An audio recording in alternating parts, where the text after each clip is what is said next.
Titilola Vivour-Adeniyi is a legal practitioner and a bilingualist. She has a passion for policy formulation and implementation. Mrs. Vivour-Adeniyi works in the Office of the Attorney General of Lagos and currently serves as the coordinator of the Domestic and Sexual Violence Response Team, DSVRT. In this interview, I began by asking her why there is an increase in incidents of gender-based violence. The statistics actually show that what is on the increase is the reporting, formal and informal reporting of these crimes. And we feel in Lagos State there are three reasons why this is so. The first one is there's an increased zero tolerance to these issues. Neighbors are reporting on behalf of women that are being battered.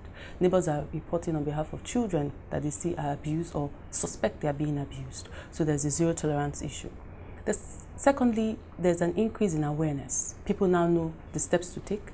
People now know the different doors of justice that they can access, and people are more aware, more informed of their rights. And I feel that this is attributable to the good work the government and non-governmental organizations are doing to ensure that people are aware of where to go to get help. And thirdly, for us in Lagos State, it's because we have the political will to fight this menace. At the helm of affairs, you have the state governor speaking against these issues. You have parliamentarians, you have the judiciary, you have the necessary people that are pulling their weight to ensure that these cases are reduced to the barest minimum. So what exactly is DSVRT's message to the perpetrators, even the victims? To survivors of domestic and sexual violence, the message is simple. We believe their story. We don't want them to feel that it is their fault. They are never to blame. All we're saying is they should seek help. They should seek for help. And we are there to assist. We provide emergency assistance, rescue in the form of rescue. We have legal assistance available to them, psychosocial support for survivors of domestic violence that have gone through a traumatic experience. They need to be they need to receive psychological assistance. And to the perpetrators out there, we're saying in Lagos State, there is a zero tolerance to these issues. If we get to know about it, the state government, the Attorney General is ensuring that all these cases are prosecuted, and hopefully the necessary sentence will be meted out against them.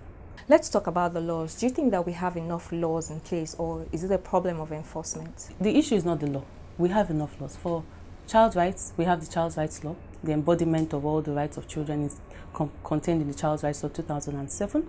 We have the Prevention Against Domestic Violence Law that seeks to protect the rights of survivors of domestic violence. We have the Criminal Law of Lagos State 2011 that adequately provides for the necessary criminal offences. So we're not lacking in laws. What we need is enforcement. What we need is for people to activate the laws. People may not know that if a woman is a survivor of domestic violence, she can approach a family court, either the magistrate court or the high court, to get a protection order, restraining the perpetrator from causing further damage. People don't know. And the letters of the law come alive when we activate them. So we're encouraging people to take advantage of the provisions of this law, activate them. People should approach the necessary enforcement agencies for domestic violence, get a restraining order against the perpetrator. And that is how we will know that the laws are actually effective. Most of these people that are victims are sometimes the vulnerable in the society. Some of them can't even afford lawyers. Some of them can't pay to access some of these legal services. So does the DSVRT, does it intervene in any of those? Yes, we have the Office of the Public Defender on the team. Office of Public Defender provides legal assistance to survivors of domestic and sexual violence. The Office of the Public Defender is actually mandated to ensure that the rights of the children are protected and adequately safeguarded, and all their services are free. The psychosocial assistance we spoke about earlier on, that service, all our services are free. But the most important thing is speak out. You never know. Help me, just be near. Just speak out. So how do people access the services of the team? Okay, so they can get us through the 112 or our own hotline 0813-796-0048. We're also on social media, Twitter at DSVRT, Facebook at DSVRT, Instagram as well.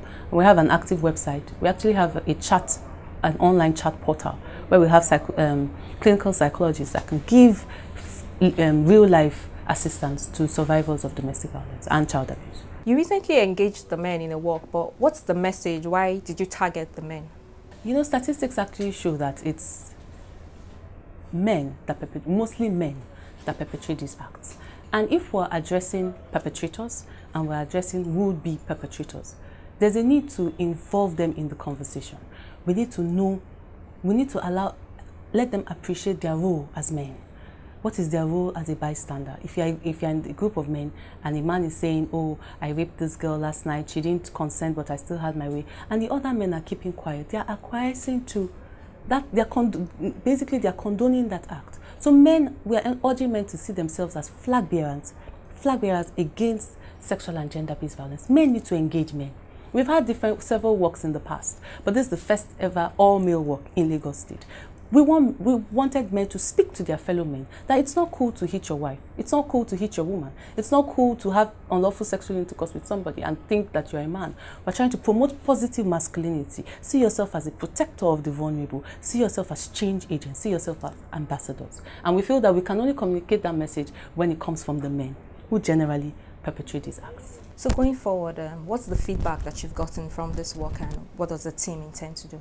Well, we've gotten positive feedback. We had most of, we tried to target most categories of society, men in society. So we had NURTW officials, parliamentarians, social workers, teachers, counselors. The feedback is we need to do more. We need to continue the awareness, continue the sensitization, continue to engage men. Let the men be the ones at the forefront, basically trying to change the narrative as opposed to it's an all-women agenda. Men need to see themselves as helpers, quote and unquote, in this regard.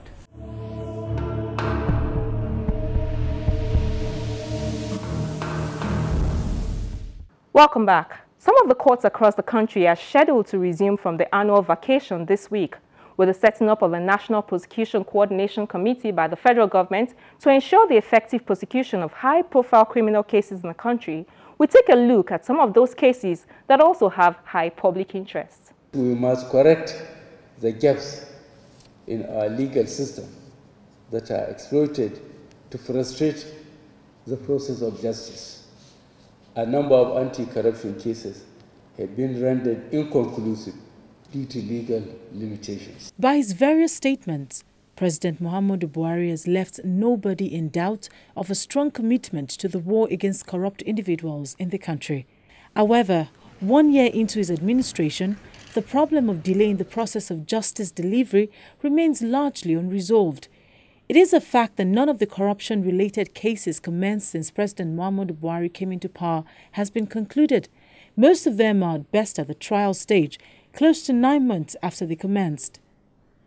Some public commentators have attributed this to lack of a robust and well-peopled prosecutorial team to drive the government's anti-corruption efforts at the court.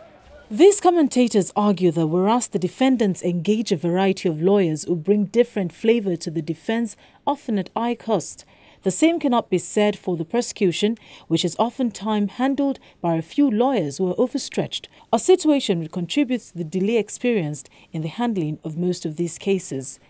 They also say that a situation where a single lawyer is saddled with the prosecution of over 5 criminal cases in various courts at the same time does not portray the government as being serious and willing to ensure swift and proper prosecution.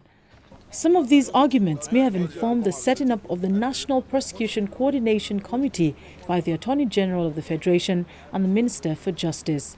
The committee was inaugurated by the Vice President, Professor Yemi Oshibajo, on the 27th of May 2016.